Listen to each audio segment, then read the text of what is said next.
এটি যদি আপনি না খান তাহলে আপনি জীবনে বড় ভুল করবেন। কি জিনিস ভাই না খেলে জীবনে বড় ভুল আমি করবে? বলি বড় ভুল করবেন। বুড়িগঙ্গা নদীর ভিউ আর এই যে আপনাদের গরুর গোস্ত মুরগির গোস্ত দিয়া 100 টাকায় খাবার। 100 টাকার খাবার না? এটা আমাদের কেরানীগঞ্জে সম্ভব। সম্ভব। আচ্ছা, 100 টাকার খাবারের মধ্যে অনেকে বলে ভাই, একটা আইটেম দেখান তো। অনেকে মুরগির ভিতরে 100 টাকা আইটেম হচ্ছে আপনার, বলেন আপনি বলেন। রাইস পাবেন আর একটা চিকেন অথবা লেগ পিস অথবা সিনার পিস পাবেন। এটা কালো কালো কেন আপু? ভাই এটা মুরগির কালো ভুনা। আচ্ছা, কালো ভুনা। হ্যাঁ হ্যাঁ, এটা দিয়ে আপনি কত 100 টাকা দিচ্ছেন? 100 টাকা প্যাকেট। মানে রাইস থাকবে ভরপুর, ভরপুর রাইস। মানে দুইজনের জন্য খেতে পারে।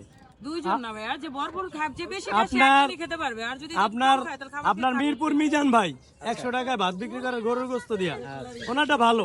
কিন্তু আমাদের কেরানীগঞ্জে এখন এই যে বর্তমানে পিয়াজ ভাই, বিল্লাল ভাই, খিচুড়ি আপা, এই যে ভাইয়েরা বিক্রি করতেছে 100 টাকা, তাদের চেয়ে অনেক বেশি ভালো। ঠিক আছে। কারণ আপনি কি মিজানের সাথে টক্কর না না না, আমি ভাইয়ের সাথে টাকা, ভাই আমাদের হলো সম্রাট, ভাই হলো আমার খুব ভালোবাসার মানুষ। ঠিক আছে, ভাই যে উদ্যোগটা নিছে তারা দেখা দেখি এখন মানুষ এগুলো করতেছে।